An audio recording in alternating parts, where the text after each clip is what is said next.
Nampula wa Gavumenti Hamson Obua n'abamu ku babaka abava mu kibiina kya NRM bafunvubidde ku bbago ly'emmwanyi eryaleetebwa mu Paalamenti erigenderera okuggyawo ekitongole ky'emmwanyi ki UCDA nti lirina okuyisibwa. Mu lukuŋŋaana lwa bannamawulire Obua lwatuuzizza ku Paalamenti agambye nti ebbago lino nga terinnaleetebwa mu Paalamenti kabinenti ng'erina akabondo ka NRM baasooka mu ntuula nnya ne basalawo ekyenkomeredde ku kugatta ebitongole ebisaba mu The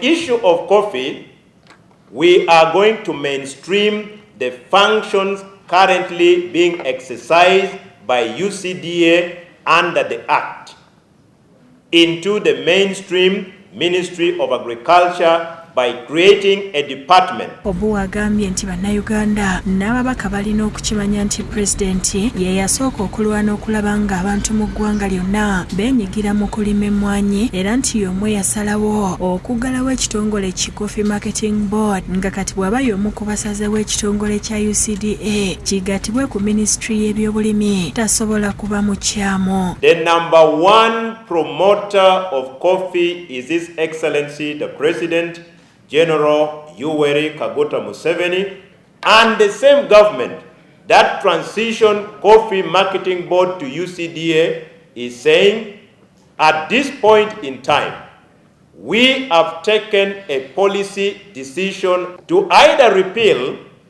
mainstream, or merge entities that we created. Bagambye nti okuva mu 2021 lwe baatuula ne bateesa okugatta ebitongole ebimu bazze beebuuza ku bantu n'ebitongole eby'enjawulo era nti si kituufu nti bali mu kupapa kugatta UCDA. Somebody was asking why the rush.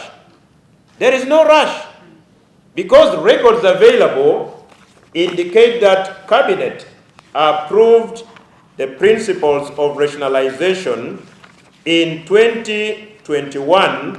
Obua avumiridde ekyabannaabwe bagambye nti ensonga y'emmwanyi basaanye okugiggyamu amawanga kuba emmwanyi ya ggwanga lyonna. Coffee is a strategic cash crop grown in all parts of Uganda.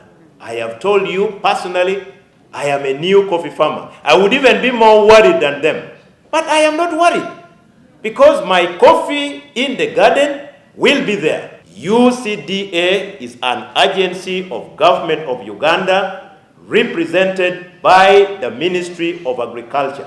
Mu kiseera kino bano bagamba tebannafuna kikyuka ku kye basalawo mu kabinenti okuggyawo UCDA era baakulemerako kuba n'obungi bw'ababaka abasinga mu Paalamenti be babulina. We do not have a fallback position up to now. We have come on the floor of Parliament and we are ready to proceed in line with the rules of procedure of Parliament of Uganda. Ayogedde ku byabaleetera okusalawo okugatta ebitongole omwali okukendeza ensaasaanya ya gavumenti okukendeza ku bufere mu bitongole n'ebirala n'asaba bannaabwe naddala banna NRM ababadde tebabeegasseeko mu kuwagira ebbago lino baleeta ebirowoozo byabwe babiwulirize. We want to reduce service and functional duplication. Service and functional duplication. We want to reduce that as a government. 3, high cost of administering these agencies. Ababaka abalala babaddewo balabudde bannaabwe ab'akabondo ka Buganda nti tebageze okulemesa Paalamenti okutuula nga baagala sipiika yeetonde. For us who support the issue of rationalization, there is no amount of intimidation that is going to divert. We are going to look at issues of numbers in the House. And when the majority votes and says yes, we are going to pass it. We baleeta olutalo naffe weetuli tujja kwecunya. We baba baagala kutwala Parliament ku street, naffe tujja bagubira tubalage touch.